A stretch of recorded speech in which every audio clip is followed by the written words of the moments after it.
My opponents had proposed, be it resolved, that the U.S. Congress overturn the Minimum Drinking Age Act of 1984, implementing a drinking age of 18. Between 1970 and 1979, 29 states lowered their minimum drinking age to 18, 19, and 20 to mirror the newly changed voting age of 18. The decrease in the minimum drinking age resulted in an alarming increase in alcohol-related traffic fatalities. According to the National Institute of Health, in the mid-1970s, 2/3 of traffic-related deaths among people ages 16 to 21 were alcohol-related. Because of these results, by 1983, 21 of the states had increased their age back to 21. The President Commission on Drunk Driving recommended establishing a national minimum drinking age of 21 after experiencing the harsh outcome of lowering the drinking age in the 1970s. Along with the influence of the organization Mothers Against Driving and Nancy Reagan's Just Say No campaign, President Reagan agreed on July 17, 1984 to sign the National Minimum Drinking Age Act. The act requires all states to raise their minimum purchase and public possession of alcohol to 21. The Merriam-Webster dictionary defines public as exposed to general view. States that did not comply were threatened with reduction in highway funds under the Federal Aid Highway Act. By 1988, all states had changed their legal drinking age back to 21. The name of the act is misleading, and it can be hard to comprehend, but please note that the NMDE Act does not have the power to set a national drinking age without the compliance of each individual state. If it was overturned, the drinking age would not be 18. All 50 states have complied with the age of 21 because of the Federal Aid Highway Act. This act demands that states with a minimum drinking age of 21 will be subjected to a 10% decrease in its annual federal highway funding. This part of the Federal Highway Aid Act was created to reduce the amount of alcohol-related driving fatalities. Although safety standards in cars have improved, and this has helped to decrease the driving-related fatalities, the NMDE Act is still working to keep America safe. According to the National Traffic Highway Administration, the NMDE Act has helped save over 900 lives per year. This means that 25,000 people are alive today because of the act. Currently, only 36% of traffic-related deaths of people of ages 16 to 21 are alcohol-related, compared to the 66% that it was during the 1970s. The NMDE Act is put into place to keep the passengers of the highways of America as safe as possible by limiting teens' access to alcohol. As my partner Ben will expand upon, overturning the NMDE Act will increase teens' illicit drug use and have serious long-term health effects on our young adults. My partner Lizzie will explain how overturning the act will lead to teens spending more time in dangerous, persuasive places, the psychological effects, confront the military argument, and talk about the economic consequences. My partner Brenna will demonstrate how the NMDE Act is effective in a country like America, opposed to how it could be ineffective in countries in Europe. I'm going to speak on the effects of alcohol on the brain of an 18-year-old and the trickle-down effect that repealing the act would lead to. Even though the NMDE Act does not entirely prevent minors from drinking, it does limit their access to alcohol. This results in less teen drinking. According to the nonprofit organization Choose Responsibly, alcohol influences the brain of an adolescent in many different and more harmful ways than it does an adult. As shown by animal experiments, the adolescent brain is worse at remembering things while drunk and remembering things that happened while drunk. This lack of memory can easily lead to dangerous activities such as unprotected sex and drunk driving. Teen drinking can also lead to damage in nerve tissue. A recent study led by neurologist Susan Depart at the University of California, San Diego, found that teens that drink heavily have more damaged nerve tissue than teens that do not. This damage negatively affects attention span and one's ability to comprehend and interpret visual information. Along with the long-term effects on the brain, alcohol can lead to lifelong consequences because of impaired decision-making.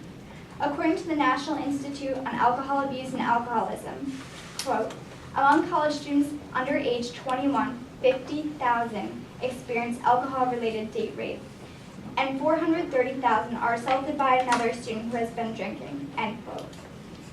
This impaired decision-making can affect teens for the rest of their lives through situations like drunk driving and unplanned pregnancies.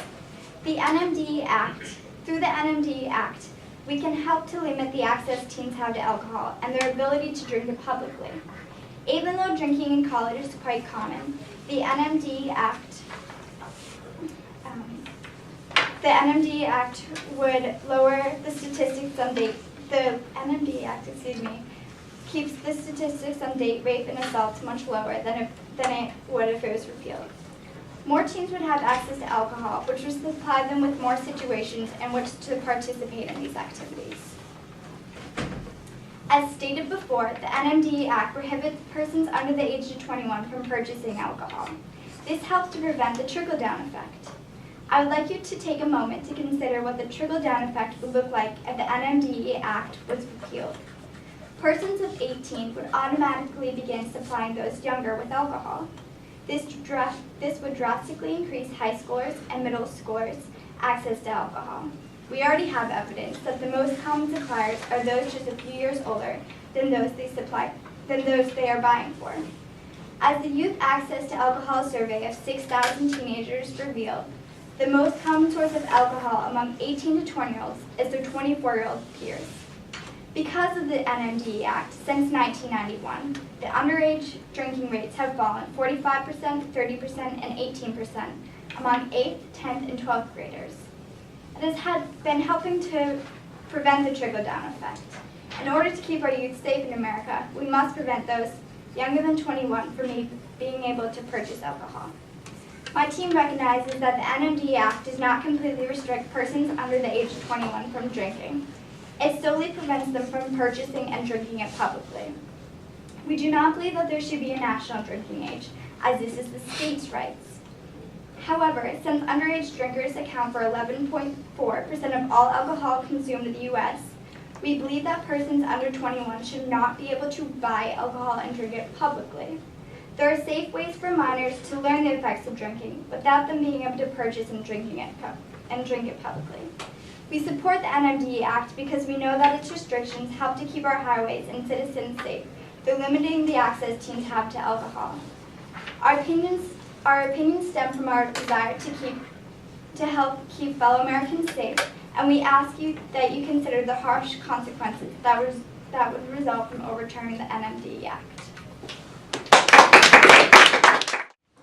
The minimum drinking age in American society has long been a contested debate. Drinking alcohol, or ethanol, has been around since ancient Egypt and is an integral part of almost every culture. In America, we have restricted the minimum legal drinking age to 21, a gross abuse of our natural rights. In Europe and other societies, the drinking age is much lower, or more culturally relaxed. The drinking age in the U.S., being in direct opposition to the time most people begin to drink, is consistently ignored and breeds open contempt for the law enforcement. In addition, getting arrested can ruin an adolescent's life. These reasons add to the fact that it simply abuses a natural right and will go to show why the proposal, be it resolved, the Minimum Legal Drinking Age Act of 1984 should be overturned. In European society, the drinking age is not considered to be a big deal. As kids grow older, they are taught to drink responsibly and in a social setting. When a person is not provided with the type of reverse psychology restriction we have in our society, there's less of an incentive to rebel. According to an article by Alex Young, the number of intoxicated drivers involved in accidents in countries where the drinking age is 18 is around the same as it is in the U.S. In the U.S. territory of Puerto Rico, the drinking age was dropped from the age of 21 to 18. Since the drop, the country has experienced an 11% decrease in alcohol-related deaths. There's much speculation as to why lowering the drinking age could be a good thing. I will tell you why.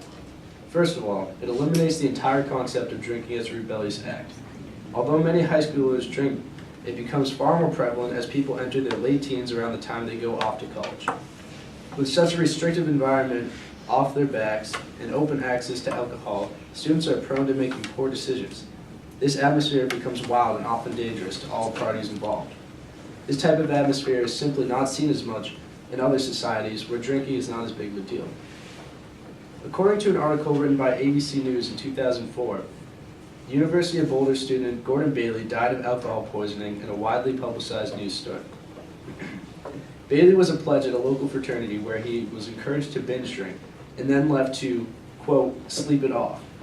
Bailey passed away that night and was found dead the next morning. This type of drinking is excessive and dangerous and should be avoided at all costs. But the answer is not better law enforcement, but rather changing the mindsets of the students themselves. If you have ever tried to get someone to do something they do not want to do, you know how hopeless this can be. Trying to enforce a drinking age as 21 is like trying to catch smoke. Sometimes you may be successful, but it would be far more effective to simply put out that fire. If the students did not find such a large appeal in binge drinking, the very core of the fire would slowly smolder out. Of course, there would be some problems, but over time, a solution will be found. Another major downside to enforcing the drinking age at 21 is the contempt that it breeds for law enforcement. The whole system of police officers busting parties and scoping out gas station liquor stores is ridiculous.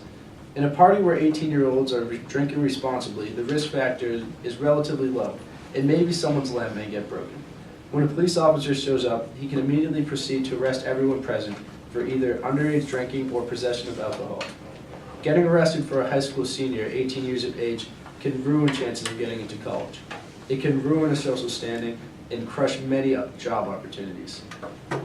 Does it really make sense to exact all of this crushing punishment when an adult decides he wants to have a drink? Does it really make sense to ruin his life for something that has long been considered the social norm? Although law regarding alcohol possession and consumption is known and taught, it is consistently ignored. A poll taken by the National Institute on Drug Abuse said in 2008 that 72% of high schoolers had tried alcohol by their senior year. This shows how ineffectual the drinking age law has been, and that is only amongst high schoolers. Anyone who knows someone who has attended college knows underage drinking is an enormous part of the culture there. So what does this law serve to do? It breeds open contempt for the law and makes many scared or angry with the police. The law enforcement's job is to protect you as people, not police us in matters that rest within our natural rights. The police should be making our country a safer place and protecting us from criminals, as opposed to ruining teenagers' lives. When a person turns 18, he is considered a legal adult and is old enough to make his own decisions on things such as tobacco use, gambling, and the right to vote. As my colleague pointed out earlier, how are any of these things less important than the consumption of alcohol? Is it really fair to give someone our country considers to be a legal adult all of these responsibilities, then strip him of something that is not even a big deal in many countries? Not only is the law ineffectual, but it also serves to hurt a population of people only acting within their natural rights. Be it resolved the Minimum Legal Drinking Age Act of 1984 be overturned, as it would prove to cause more good than harm. As we have learned from other societies having a lower drinking age, it does not directly correspond to more alcohol-related deaths. What it would do is keep more people out of trouble who shouldn't be there in the first place. I'm asking you to see the truth of this issue and vote to lower the minimum legal drinking age back down to 18. Thank you.